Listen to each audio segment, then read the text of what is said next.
Mereka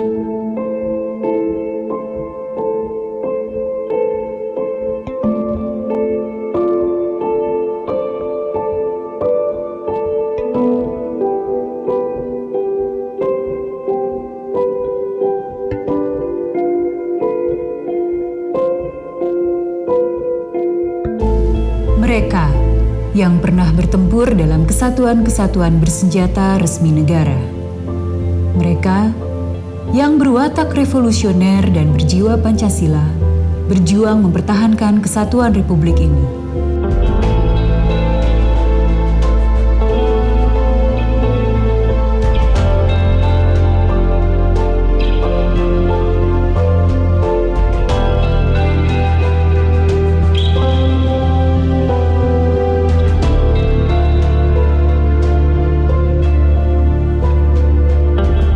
Berbanggalah Republik ini memiliki orang-orang yang besar cintanya pada Republik ini, sehingga berjuang, bertempur, dan berkorban dengan tulus tanpa pamrih.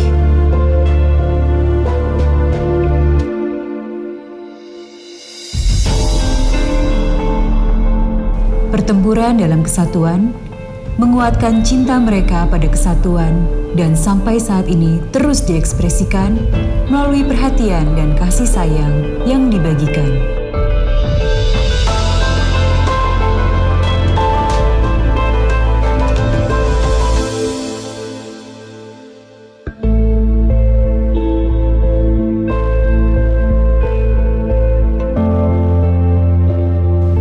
Walaupun kini sebagian dari mereka hidup prihatin di alam kemerdekaan Republik Indonesia, di saat apa yang mereka perjuangkan telah didapatkan Republik ini.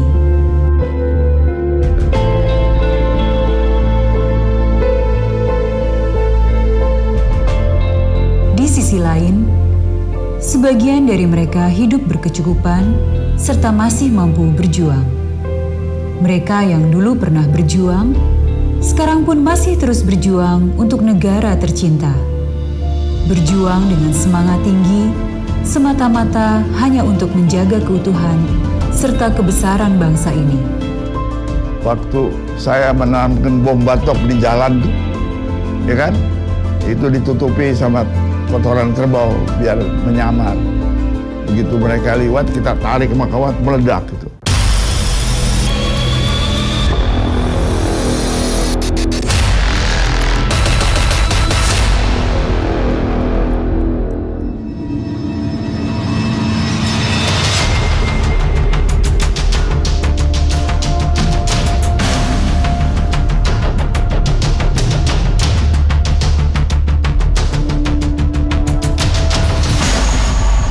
Jadi saya diundang sama Kasat kemarin itu kebanggaan.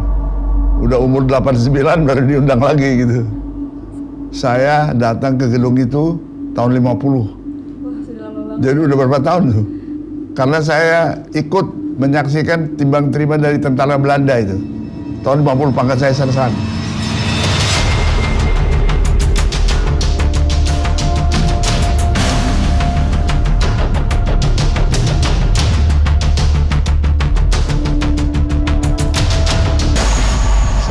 Dasar saya dibina oleh kakek yang namanya main pukulan. Disebut tuh pencaksilat sekarang. Jadi saya udah mental, fisik siap. Umur 16 tahun saya diungsikan ke Tasikmalaya. Kira-kira akhir 46. Karena saya kalau di Jakarta kelakuan saya kayak ekstremis gitu.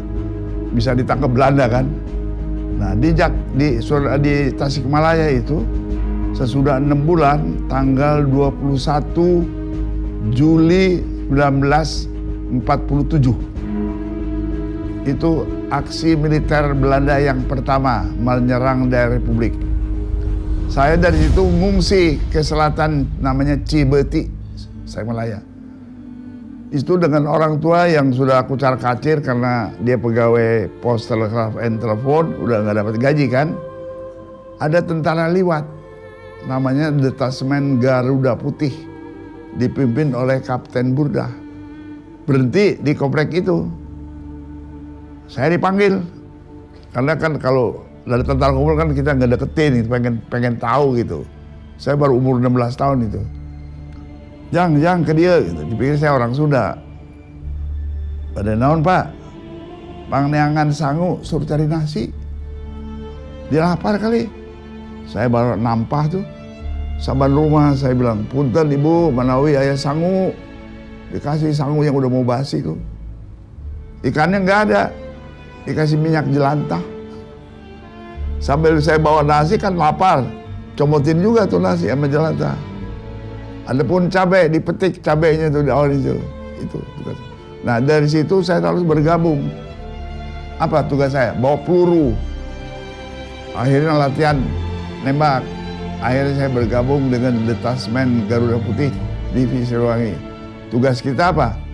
Menghadang Belanda. Konvoi Belanda tuh dari Tasik ke Singapura, kita cegat, namanya Gunung Kacapi. Di situ kita hadang mereka gitu. Banyak tentara yang meninggal, saya kehilangan 2 orang teman. Itu perjuangan saya. Jadi saya ikut perang kemerdekaan umur 16 tahun. Orang nanya, lu nggak takut? Siapa bilang? Kita ditembakin sama Mustang tuh, gitu. Lari aku ke kampung. Maaf nih, cek orang Sunda. Ngihan maneh jeung modal. Jadi sakit takutnya, terkencing-kencing gitu sambil lari. Sampai buang air gitu, takutnya gitu. Alhamdulillah. Waktu saya menanamkan bom batok di jalan tuh, ya kan? Itu ditutupi sama kotoran kerbau biar menyamar. Begitu mereka lewat, kita tarik sama kawat, meledak gitu. Itu yang masang, ahlinya, Letnan Ruhyat. Jam 5 sore dia jalan ke situ, dia lupa. Kesadung kawat, meledak dia 3 meter, terbang.